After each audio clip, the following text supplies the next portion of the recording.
Hello and welcome back. Sorry we had to do that, but it's just one of those things you got to do with this Spreaker account. John Battle now has the ball. It's 42-34. There's passing it around here. Harris is going to pass it back out to number 20, Frank. Frank back out to Harris. Harris at the top of the key. No look past to Hatter. Hatter on the drive. She's going to take a step back here as it's going to go back out to Harris here at the top of the key. Back to Frank. Frank fakes a pass here. Harris at the top. Hatter dribbling it over here in the corner. Harris again. Just really taking her time here as we get near the three minute to go mark here in the fourth period. Hatter's going to get the ball knocked loose by Morgan Yarber. Looked pretty clean to me, but it's going to be a foul on Morgan Yarber, so we'll see what the Rebels are able to do here after this foul. So we've got a 42-34 John Battle lead, and the Rebels can't get the ball back here after they can't. Battle's really did a good job of working the ball around the perimeter and not taking any shots. They've had a couple open shots so far, but they haven't taken any of them. They're going to get an easy pass on the inside. Jade Miller is able to rip the ball away, and it's going to be Patrick Henry ball here on the jump ball. So the Rebels are going to be in business here. 42-34, John Battle leads, 2:57 to go. So every possession has to mean a lot here for the Rebels. Morgan Yarber is going to get it over here. She's getting trapped in the corner. Good pass out to McCauley. McCauley's got an open lane, drives it up the middle. She's fouled.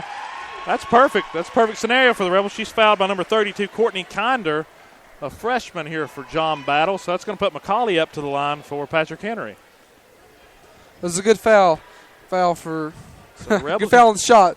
And let's hope she can make these free throws. Otherwise, it's going to be tough to come back. Yeah, the Rebels can cut this to a 6-point game here. McCauley misses the first one short, so it's still going to stay 42-34. Just got to wonder how many more possessions Patrick Henry's going to have.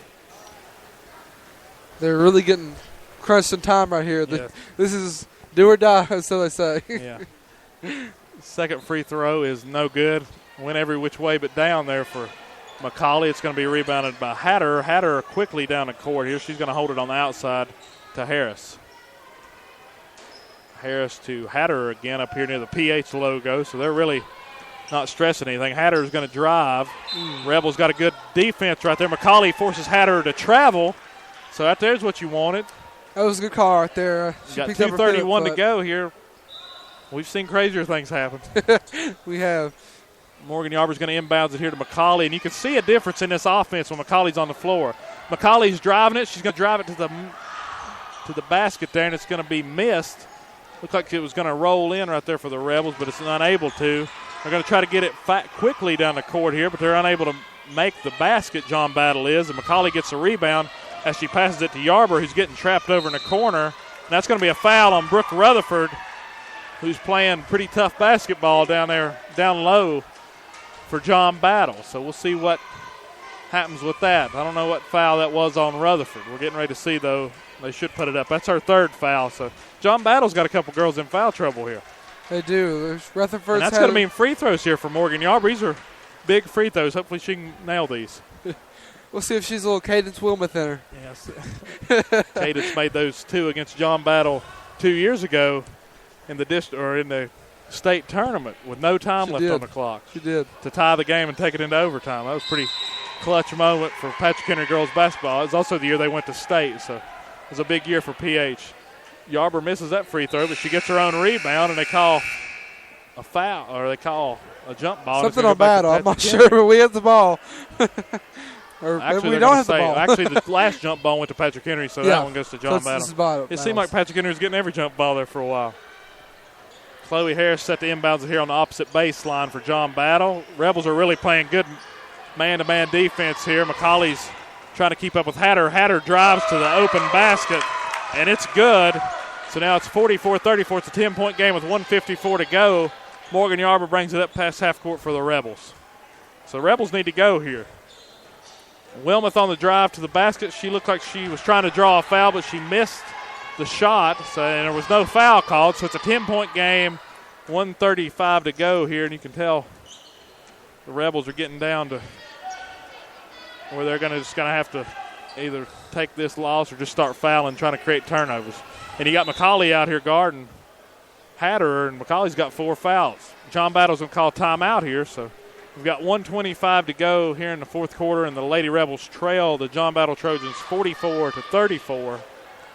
And the Rebels really got on some runs. They've had some spurts of offense, but they haven't been able to prolong anything and actually get up there to the lead. They've cut it to 6 a couple of times, but other than that, they hadn't been able to get anything within that. They have, and PH has gone on some runs lately, but usually John Battle's right there just to counter that and to really bring the momentum back to the Trojan side. So it's been a very back-and-forth game so far. Yeah, and you have to respect the Rebels. They didn't just lay down when they were down by 11 right there as we started the fourth. No, usually when they're down by the most, that's when they come up and really perform and make some really good shots down the road. They were scrappy, that's for sure, as far as like they are down on the block with a lot of jump balls and stuff, and that's just effort plays, getting those plays. And John Battle showed a lot of effort here tonight, too. You can tell this is a good Washington County rivalry, even though they're not in the Hoga-Higgy district. So. Yep.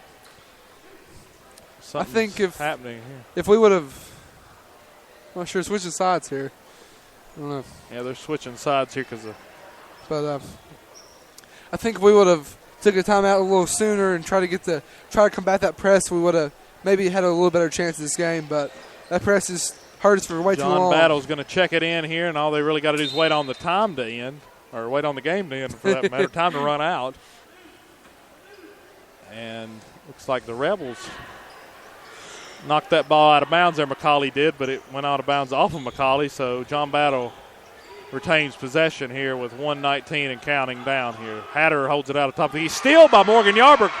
Great anticipation on the steal. Easy lay-in, and Morgan Yarber led the Hoga-Higgy in steals last year, and that's a little flashback there. Another steal by Morgan Yarber, and she misses the lay-in, but she's able to knock it back out. Looked like it bounced off a John Battle defender. Yeah, that looked like the John Battle player threw it up in the air. You talk about hard play. I was just talking about hustle. And to get steals like Morgan Yarber does, she just sneaks up from behind you and takes them. Where have those steals been all game? She had 2 in a row right there. Yeah, some good plays. If she'd executed on that one, this place probably would have erupted because it's a 44-36 game with 50 seconds to go and counting. John Battle's going to hold it out here. Rutherford at the top of the key, back out to Harris. Harris is playing. She's going to drive it straight to the basket. Looked like she walked, but they're going to go ahead and call a foul there. Who's they going to call that on? 25, Morgan Yarber. So Morgan's playing very aggressive right now, but she is. Why not? You're getting down here with 37 seconds to go. You got to try to make things happen. Yeah. Looked like she's just kind of lost her balance and started falling, and for some reason, I guess they thought there was some contact there that we didn't see, but. First free throw is missed by Harris. We got some substitutions coming in here for the Rebels. Wilma checks out as Hess comes in, and Deskins checks out as Wild comes in. So we'll see how the Rebels attack this now. It's basically just a matter of the clock hitting 0, I'm afraid, here for the Rebels, though. Second free throw is good by Harris, so Lexi Hess is set to inbounds here to McCauley. McCauley back to Hess. Hess drives it down court. She's going to try to work it back around to the other side. Get it past half court. There she goes. Okay, now the Rebels come back and get the ball. It's going to be a steal by Brooke Rutherford. Rutherford drives to the basket. Easy lay-in, and it's a 47-36 John Battle lead. They've got Jade Miller in transition here.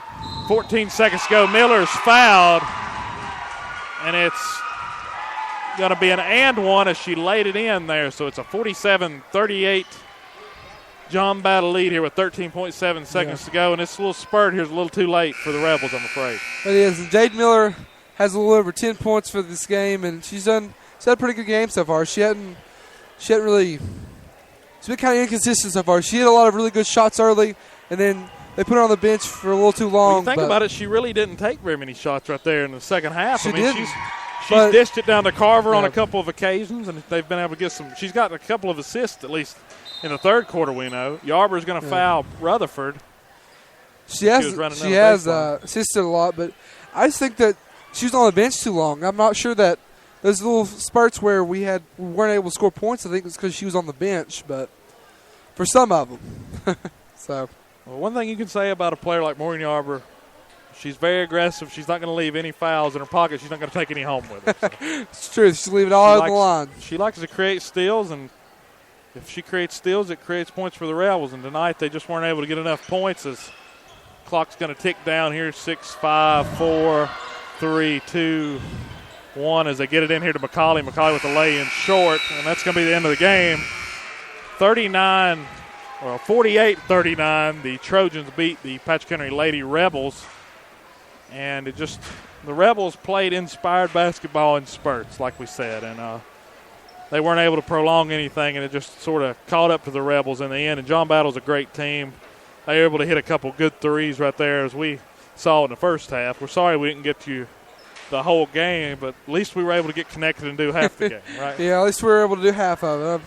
I wish we got to broadcast the whole game, but there wasn't really much in the first half that was worth broadcasting, honestly.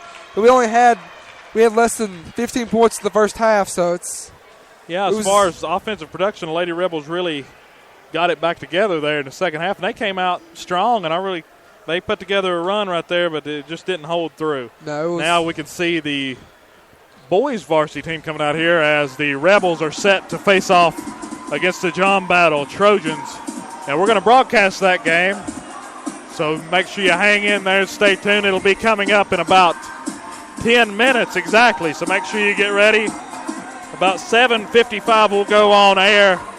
And, Ryan, thank you for coming. I understand you got to go back to college tomorrow, so thank you for coming up here and being a color commentator. And we're going to have a special guest color commentator, Adam Taylor, up here in the booth with us after we get back here for the boys varsity game. So the Rebels fall here to John Battle, but we're getting ready to see what the boys can do here against the Trojans. Should be a good boys game as well here, so hope the boys can fare a little better than the girls did tonight, but we'll have to see how it turns out.